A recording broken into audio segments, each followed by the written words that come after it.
Welcome to the press center, to the first press conference of the day. We have Vidit here, who just beat Hikaru Nakamura. Brilliant game. First you applied the novelty, then you sacrificed your bishop. Congratulations, and please, first of all, tell us what are your emotions right now? Yeah, I'm absolutely thrilled to play such a game. It's not quite like it's rare to get such an attack. You get everything right basically. You get your preparation in, then he misplays the position, and then you finish off in style. So it's very rare that it happens, especially against such a strong player. So I'm absolutely thrilled. Could you please take us a little bit through the game, through its key moments? So first of all, probably c6, right, is the first move that it's a novelty and everybody is interested about. Yeah, it's typical Berlin so far. But c6 is the novelty which was prepared by my team. So credit to them for coming up with this. I think as far as I know, no games have been played. There are many interesting lines in this position, but bishop d3 is one of the most natural moves. And probably, I'm not sure if he missed bishop h3 when he took, because he thought for quite some time. But it's also hard to recommend some alternatives because let's say bishop e3, I get d5 and I completely am fine. But of course bishop h3 is the star move. Yeah, it's a spectacular move. And what is it with you here? Like yesterday you sacrificed the bishop, today you sacrificed the bishop. Do you even need bishops? Yeah, I mean if, like you know how Petrosian is famous for exchange sacrifice. Yeah. And some other players likewise, so it would be nice that this bishop sacrifice can be applied to your name now. Yes. So the point is gh3, I go queen b8, and I'm coming to g3 if he moves the knight, so he has to play bishop f4, and I go bishop c7, and there are a lot of possibilities here. After the game, Hikaru said that he thought this is a draw, f4, and h6 takes the bishop, ef6, queen g3, and he thought I have to repeat here, but he felt knight c4 is also fine. But it looks a bit weird. You give the pawn on h3 and you go knight c4, you're underdeveloped.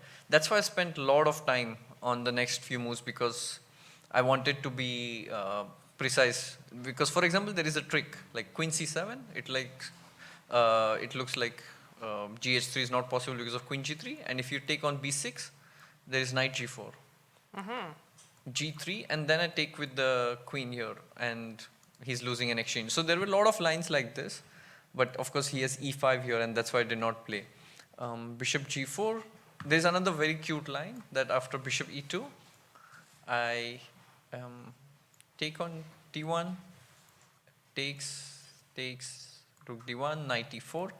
He has to take b6, ab6, rook e1, and the point is that I have knight c5, which he...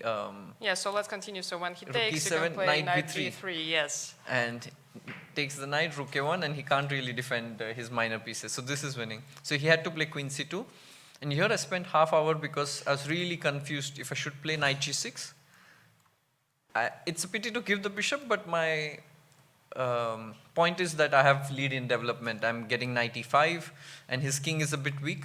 I couldn't really evaluate, and I mean, I thought that bishop c7 gives me more chances. e5, I think knight d5 is also an option, but this looked pretty good. There was a nice line. If he plays bishop g5, I don't really capture, because then he gets his queen and he gets his pieces in. I wanted to play f6. Knight takes f6. Let's say he moves his bishop, and then I go queen d3, queen e8, queen h5, and this attack looks really very, very strong. So he played bishop d3, which I think is slight inaccuracy.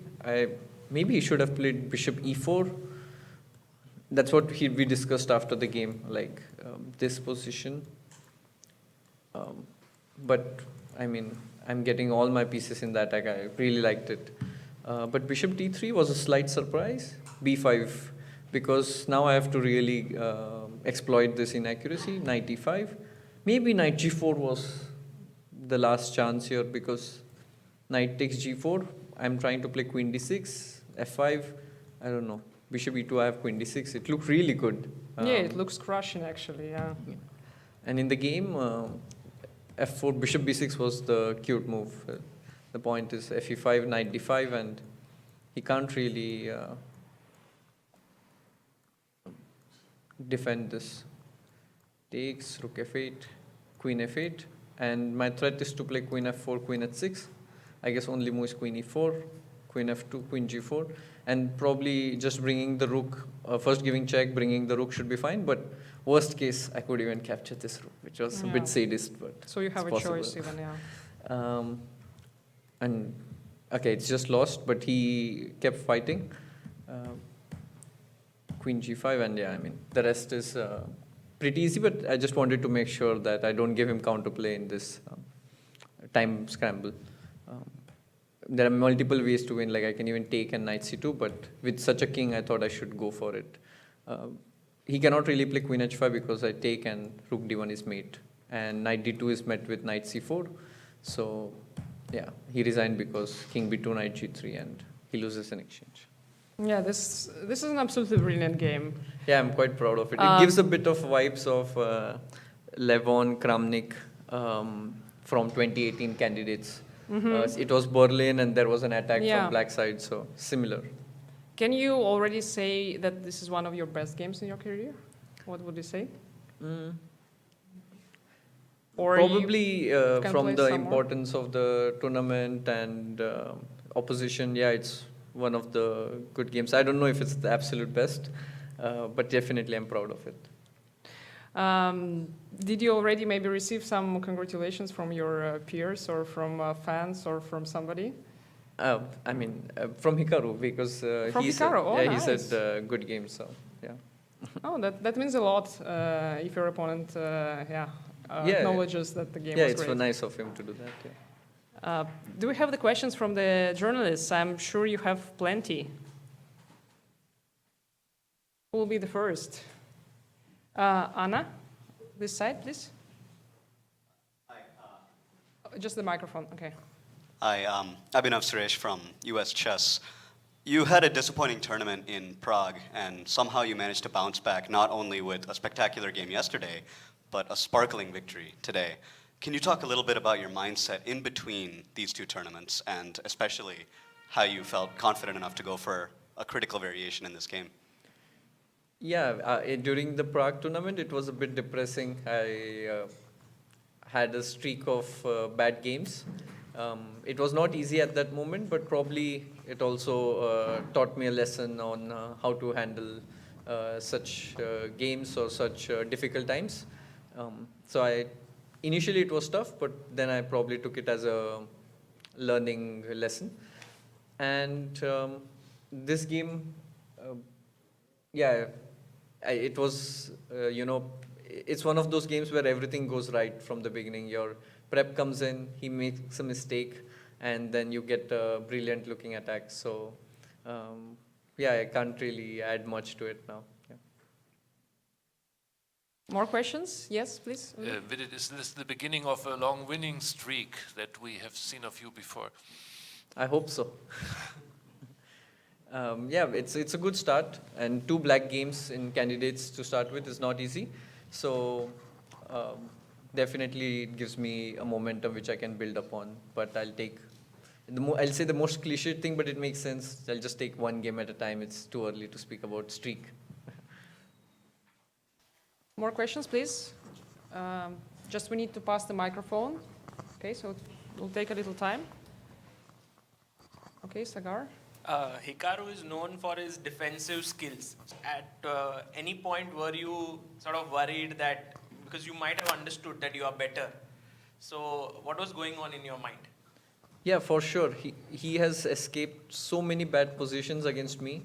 So I'm very well, I very well know his defensive skills, and I didn't underestimate it. So that's why I was very focused, and I was spending a lot of time because I realized that I have an initiative, I have a strong attack, and I really should not give him chances.